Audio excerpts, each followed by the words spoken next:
Hello and welcome back to the Miami Dolphins franchise here on Madden 21. Today we have the recap of the offseason. I streamed this a couple weekends ago.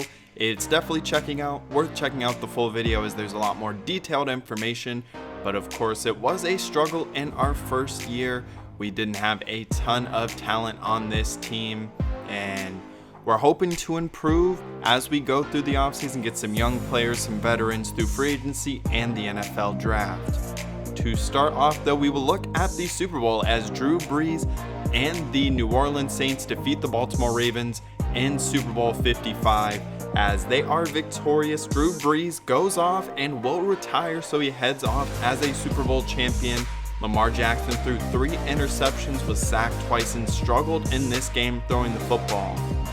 But looks like the Ravens, they still have a bright future. We'll have to see where the Saints go from here. They do currently have Jameis Winston on the roster, but he will be a free agent, so he was with them last year and maybe moving on. He's going to be commanding a big contract. We can see Emmanuel Sanders also retires, and a number of talented players retire. Cameron Wake, a former Dolphin, Julian Edelman, Jason McCourty, and Devin McCourty all retire. Thomas Davis, Andrew Whitworth, Richie Incognito, Danny Amendola, Jason Peters, Larry Fitzgerald will be retiring. So a number of big names in the NFL will be gone, and then head coach Pete Carroll and Andy Reid both move on. So we'll move on to the actual offseason portion of this and start off with Greg Ward.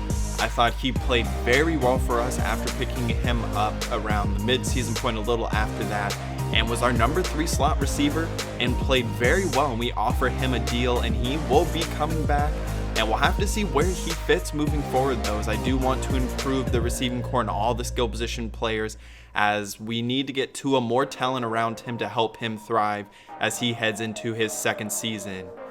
Now we move on to Miles Brown, who played well starting at defensive tackle after Raekwon Davis and Devon Godchow went down. Terry Beckner will offer him a small contract. He had a couple impact plays after he was signed off of our practice squad, and he'll be sticking around for the preseason at least, and we'll see how he plays moving forward. A lot of these players though, I wasn't necessarily interested in bringing back. Dion Jordan, Matt Breida, I think is a talented back, but I think we can do better, especially he wants a 3-year deal, which is not something I necessarily want to give a running back. Albert Wilson I wasn't interested in bringing back. Like I said, a majority of these players I just did not have an interest in. Wanted to really have a lot of turnover on this roster, but now we move on to player regression. We have a couple of small regressions for some of our players. Ryan Fitzpatrick takes a major step back, and he also didn't retire, which was surprising to me. Kyle Van Noy loses 9 points and Dion Jordan loses 11. But a big positive is we didn't have a ton of players really have major regression outside of Fitzpatrick. Allen Hurns loses a little bit, and I'm not sure what his future will be on this team and if he will be sticking around for much longer. So we'll just go through some of the bottom players. Calvin Munson and Adam Pankey are not players I was interested in bringing back. Julian Davenport, only 26, and I thought he has some nice potential as a backup. Didn't want to give him a big offer, so we take away the signing bonus, offer him about $1.5 million, and he will be testing free agency. So I'm not sure if we will really be targeting him in free agency. I think we can find a better backup. Adam Shaheen played well for us in the final 4 or 5 games after he got a bigger role, but he wants a big contract, and that's not something I want to give him, as we already have Mike Gesicki on the roster, and we'll let him test free agency along with Matt Collins. Jamal Perry, only 26 at corner, but I didn't have a ton of interest in bringing him back, as I think we could find better depth elsewhere. And then Sam McGuavin made some plays, but we won't be bringing him back, along with Kevon Frazier. Landon Roberts won't be coming back, and then Kamu Grugier-Hill. So like I said, most of these players will be going to free agency, as I want to see what players we can get, and if there isn't anyone out there who I think is better, we can definitely try and get these players back. But we will move forward now to free agency. Richard Sherman, Desmond King, Todd Gurley are the top free agents available. Philip Lindsay, Keanu Neal, Marcus Williams, and Alex Mack along with Jared Cook. So a good bit of talent, not a ton of elite talent though, is available. And we have $37 million in cap space, and I didn't think this is a team that's close to contending. So it wasn't a big concern for me trying to get some of these top free agents. But we will be looking at quarterback Ryan Fitzpatrick. We'll be moving on, and we're trying to find a backup quarterback. We see some of the options available. The ones I focused on was Tyrod Taylor, who is a good athlete, has decent short accuracy, and then Andy Dalton, who has better short accuracy, but isn't the same athlete, but we'll come back to that. Gus Edwards is a big power back, and I think he's been a role player in Baltimore, but I think he could definitely have a bigger role for us. So we're going to offer him a contract, 2 years, with not a super big contract, seeing if we can get him on the cheap. He'll be heading into his 5th season, and I think he could definitely be a nice player for us, only 26 years old so far, and we will offer him a contract and end up bumping that up a little bit to make it a little more competitive. Actually, we increase the signing bonus and then decrease the salary, just trying to get a nice balance point and see if we can pick up the signing from him. At receiver, I was trying to find a deep threat or more depth along the receiving core, as we had a lot of the players there walk. There were some interesting names here: Marquise Goodwin, Philip Dorsett, Josh Gordon, Brashad Perryman I checked out. He would be a nice downfield threat, but has had questionable hands in the past. Damiere Byrd, he played really well against us late in the season with the Patriots, and he has that speed I'm looking for, so that's definitely something to keep an eye on. John Ross is another guy. He's the fastest free agent receiver available. He does have major concerns with his injury, and he's looking for about $6 million a year, which is more than I want to give to a number 3 or 4 receiver, so we end up giving the contract offer to Damiere Byrd. With Shaheen moving on, I had interest in trying to find another tight end, a third or second tight end, depending on how the depth chart shakes out, that we could target. And then the offensive line is probably our area that we need the most improvement. Alejandro Villanueva is available along with Kelechi Osemele, and we have players like Forrest Lamp, who's a little younger and has some nice development, but we'll just be right now seeing who is available and trying to improve the offensive line. Alex Mack at center is a guy who I think is a really great center, one of the best in the NFL, but I'm not sure how much of a help he would necessarily be for us as just a singular offensive lineman and a guy who is up there in age, maybe close to retiring at some point, and one offensive lineman isn't going to do a ton of help. J.R. Sweezy and Brian Winters were available at right guard. And one thing to keep in mind with the offensive line is in the draft, we already have taken 3 offensive linemen in the previous draft, in Austin Jackson, Solomon Kinley, and Robert Hunt. So we need to find someone who's an upgrade from all of them. Ted Karras was not re-signed in the re-signing players portion, but I thought he is an interesting guy to keep an eye on. And then Taylor Moton, he's someone I was very interested in. He's only 27, he's super talented, but he wants a big contract offer. So I wasn't sure if I wanted to shell that out for someone who's not an elite tackle. Terrell Basham, he's a very good pass rusher. He's been with the Jets recently, and he basically is a one-trick pony. He's a good pass rusher and doesn't do a whole ton else, but he's only 27. And with Deion Jordan moving on, I thought he would be a nice player for us to get as pass rushing depth. Defensive tackle, we lost Devon Godchow, and I was looking for someone else to replace him to go along with Raekwon Davis. Poona Ford, he's undersized, but that just creates natural leverage. And then Malik Jackson, he's up there in age, only wants a 1-year contract, and I had heavy interest in him. I think he would be a great player for us to get, and we'll come back to him. At linebacker, with Landon Roberts and Kamu Grugier-Hill moving on, I wanted to see about finding a guy to go along with Jerome Baker in the 3-4 sets, and Darren Lee would get the contract offer. He's a great athlete at the linebacker position, both Ohio State guys in Darren Lee and in Jerome Baker, but we will move forward now. We offered 4 contracts, and we'll see which are the players who accepted them. Terrell Basham so far is the only guy who accepted his contract offer and will provide us with some nice depth there. Now moving to the draft, we have Chad Quick, the number 1 player in this draft, He's 6'4", 275, reminds me a little bit of Myles Garrett. My biggest concern with him is we don't necessarily know what his pass rushing or block shedding traits are. Terrell Wall is the #1 player at quarterback in this draft. He's undersized but a great athlete with a strong arm. Melvin Southward is my favorite player that I found at receiver so far, but we did find another interesting guy in Jimmy Farr, who's a deep threat with downfield speed.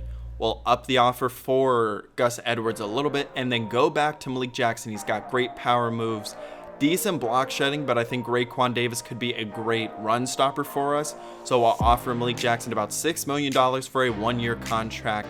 And then back to the offensive line, Ted Karras is still available after Alex Mack signed with another team, and we'll offer him a contract. So at left guard, we had Forrest Lamp available along with Mike Iupati. And Iupati is older. He at one point was an elite left guard. He's a great run blocker and he is a veteran, so we offer him a contract. And it took me a lot of time deciding between Iupati and Forrest Lamp. Lamp is younger, but I don't know how much of an upgrade he would really be for us.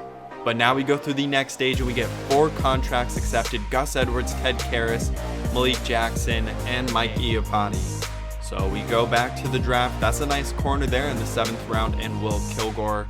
And then Glenn Carrington is one of the top players in this draft. I think he could be an elite left guard, but I have questions about his blocking ratings and the immediate impact he can make. But he'll be up there for us at the top of the draft. Another player I really like is Marquise Boykin. He's out of Alabama, only 21, has great man coverage, and I assume that would mean good zone coverage. He's an elite athlete, and I really like him. We have 2 high first-round picks, and I think we may have to use one of them on him. Ashton Thorne, only 21 out of Florida, and he's an elite athlete at the linebacker position. Another player is Cordell Berry. He would probably be an elite impact player for us along the defensive line and a great pass rusher. Then Addison Higgins, another safety option in the 2nd round, and then Alex Simmons, a nice offensive lineman prospect. Winston Zimmer out of North Dakota State. We've seen him a little bit in the South Dakota dynasty. And then Tayshawn Stingley. He's a 6th round prospect but has a 1st round grade and could be an elite run stopper for us. Nolan McNeil is a good athlete at the middle linebacker position, and I really like him as a late round option, along with Christian Hopkins, who's a nice tackle, but I worry about how much of an upgrade he would be over Hunt or Austin Jackson. So we look at this roster as we move towards the draft. Tua is the quarterback. We have Gus Edwards. The offensive line still looks like a major weakness. I still want to upgrade our receiving core. And then on the defensive side of the ball, I like the players we have in our front 7. I think there's a lot of talent there. Then in the back 7, I have major questions about the safety positions with Eric Rowe and Bobby McCain, but corner Byron Jones, Xavier Howard, and Noah Igbenogany. But now we go to the league signings. So we'll look at the AFC East. We see a couple of very good players go in division. Poona Ford goes to the Jets. We have Malik Jackson, of course, come to us. Zay Jones to the Jets. And then we have Michael Kendricks to the Bills.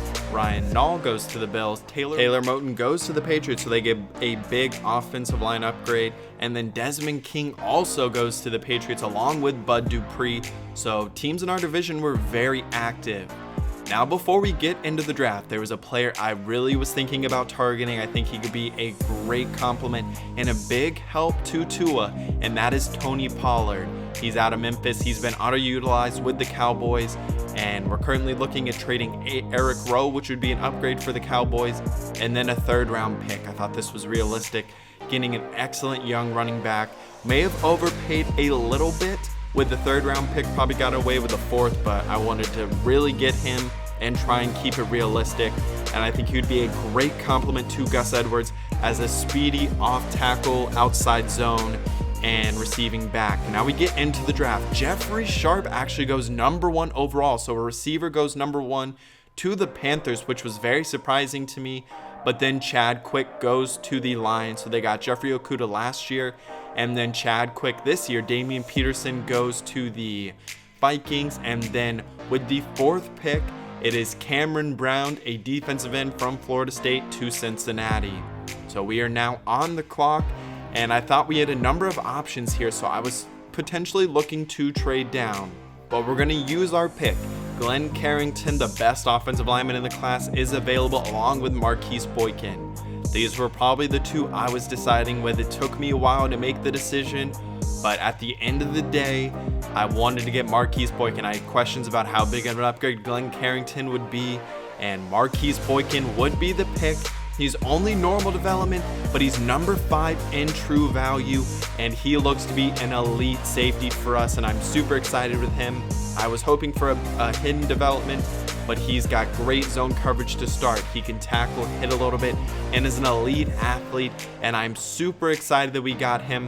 He has 76 man coverage as well. Marcus Winter, the second safety, goes, and then Ashton Thorne, he looks to be a great middle linebacker, goes to the Jets. Glenn Carrington, only a 71 overall, goes to the Jaguars. We'll check him out a little more in depth after the draft. Then the Eagles are on the board, and we had considerations about trading up here, but it would be Josh McLean, a right tackle, goes to the Eagles. Then the Cardinals take Zamir Hunter, who I had interest in. Now looking at the board, Cordell Berry was going to be my pick. I felt pretty safe in this as he was pretty down on the board, and there was a better defensive end available ahead of him, and I was super excited to pick him. But then the Falcons are on the board, and they take Cordell Berry. I was super upset. The Falcons swoop in, take maybe my favorite player in this class in Cordell Berry. I think he would be an elite pass rusher for us. Instead, he'll be going to the NFC South. But we look at the board now. We have Jamie Lamb, the number 1 running back, available, Donovan Fairley, and Anthony Irving, who, when I looked more closely, I thought compared very favorably to Cordell Berry. He's only 21 like Berry, and he looks to be a great pick. 81 finesse move, elite speed. He's also very strong. Needs to develop as a run stopper, but could be a great rotational pass rusher in his first year. Now we move forward as we have our next pick is the 5th pick in the 2nd round. Jose Hardison out of Ohio State looks to be a great player at defensive tackle. And then Farley out of Fresno State goes to the Raiders. So we just make our way through the picks, and Cowboys are on the board. They go with a middle linebacker who looks to be a little bit of a disappointment. And then the Patriots are on the board, and they take Jason Gibbs, a receiver. Packers are on the board. They go with a corner, and then the Jets, a division rival, take a receiver who doesn't look to be super talented. Chiefs, who played really well this year, and they go with a interesting player. Just trying to make our way to our next pick. And with the final pick in the 1st round, the Saints are on the board. Drew Brees has retired, and they take Terrell Wall, the number 1 quarterback who fell a long ways. He's a great athlete with a big arm, and we'll check him out also after this draft. So we get to our pick, and we're looking at some different players. Devontae Best, 21, undersized at defensive tackle. I thought he would be a great pick for us, but he wasn't a big need in using this high of a pick on him. I didn't feel super confident in that. The best player on our draft board, though, was Addison Higgins. He's not the athlete that Marquise Boykin is, but has good zone coverage, it appears. And he is a late 2nd round prospect, and we would go ahead and make the pick. And it was a reach, but looking at his ratings, I'm not super upset with it.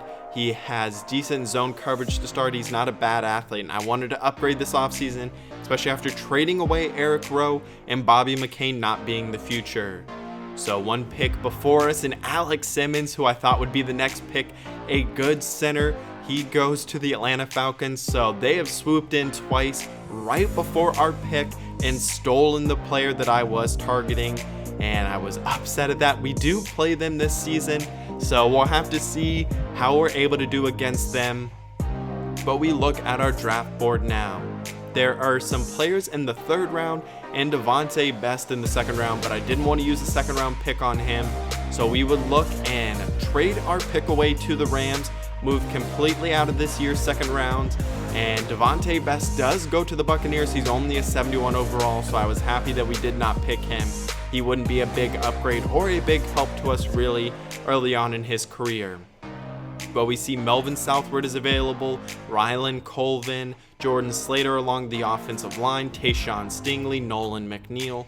So a number of players I really like were still on the board, and Melvin Southward is the pick, and he is 22 out of Ole Miss, another Ole Miss receiver, and he's got great athleticism, needs to work on his medium and deep route running. He's not going to make many spectacular catches, but he's great speed, great acceleration, good hands to start, and looks to be a really good slot receiver for us with solid hands, solid short route running, along with good run after the catch ability.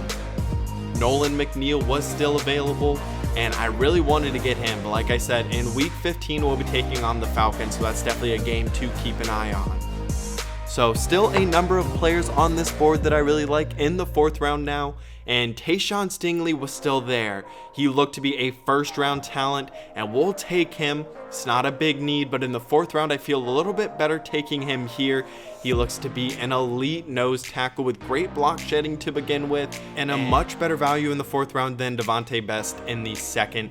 I think he could develop into one of the premier run stoppers in the NFL. The Bills select Jimmy Farr, who I had some interest in after getting Southward, though I wasn't going to pick him, but I will be interested to see how he works with Josh Allen with his elite speed. Now we move forward in the 5th round, and Nolan McNeil gets taken. He was a 6th round prospect. I thought we might be able to get him late in the 6th round. Instead, he goes in the 5th. He's a 65 overall, and will be staying in the Northwest. So now we look at the other middle linebackers available. We have Diego Trevino, who I don't think is quite as good as Nolan McNeil, but definitely is an interesting player. And then Grayson Samuel, only 21 out of Oklahoma. He's got some good impact blocking, pass blocking, and he would be our pick with the 6th round 20 selection. And he's only a 66 overall, so it wasn't a big upgrade over anyone on the roster, but with time to develop, I think he could be a good player for us. The Patriots select a player there in Diego Trevino in the 6th round. He looked to be a 7th round prospect. He goes to the Tennessee Titans, so we miss out on him. And then we're with the 8th pick in the 7th round. We're looking at the players still available. There's not anyone we know a ton about, and not anyone with a ton of talent. Andrew McQueen and William McLean both were interesting at receiver, along with Deion Watkins at running back, but they weren't big needs, especially after taking Southward. We got Greg Ward back, so we'll just trade away the pick to the Giants for a 6th round pick next year and make our way through the rest of the draft and see some of these players who were drafted. And Mr. Irrelevant, it is Howell going to the Saints. So we didn't draft a ton of players, only 6 drafted, but I think we got a ton of talent, a lot of impact player for us in Marquise Boykin, Anthony Irving, Addison Higgins, Melvin Southward, Tayshawn Stingley, and Grayson Samuel. I loved what we did in this class. Now we look at Cordell Berry. He has a hidden development, and he would have been a great player for us, but looking at the ratings, the only difference between him and Anthony Irving is the hidden development. Then Glenn Carrington, a 71 overall, he also had hidden development, so we missed out on that. And then Terrell Wall, he's got a big arm, he's a great athlete, but needs a lot of work in terms of his accuracies and a number of other areas. Jamie Lamb was the #1 running back, and he dropped a good bit to the 2nd round, but looks to be a great player for the Jaguars. Alex Simmons, he would have been a great pick for us, but he goes to the Falcons. And now we'll look at some of our division rivals. As Jimmy Farr, 22 out of Arizona State, and he has downfield speed. He's got decent deep route running, and I think with Josh Allen's arm is a great complement for their offense, along with LaRon Dane. Nolan McNeil, he had the speed I was looking for. He's not great in coverage, but starting off for a linebacker, that's not bad at all. And I'm really sad I missed out on him to develop behind and play eventually with Jerome Baker. Diego Trevino wasn't the athlete that Nolan McNeil was, but he also would have been a great player for us. Now the Jets, they drafted Ashton Thorne. He has 90 speed for a linebacker. He needs help in coverage, but looks to be a great player for them.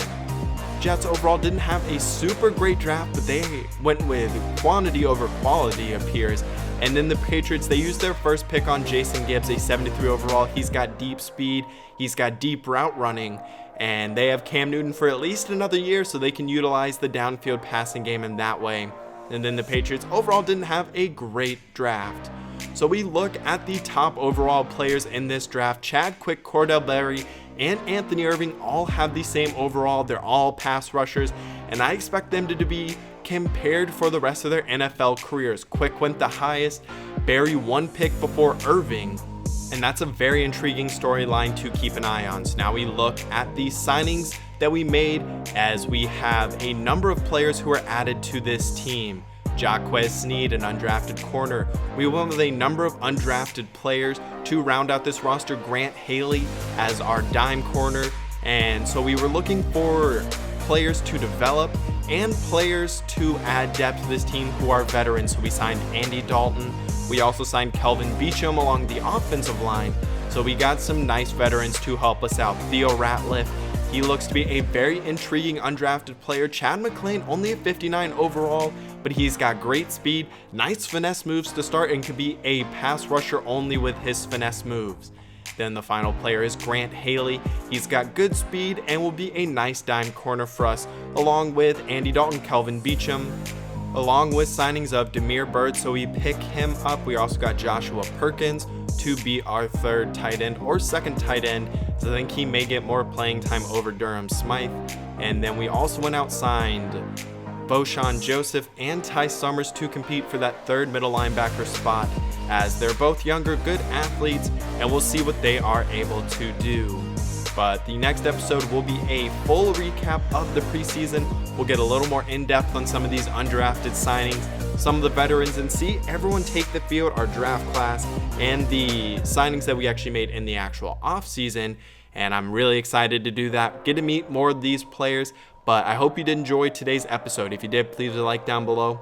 Comment down below which players in this class or all of the acquisitions that we made were your favorites, and which ones do you think will make the most instant impact for the Dolphins.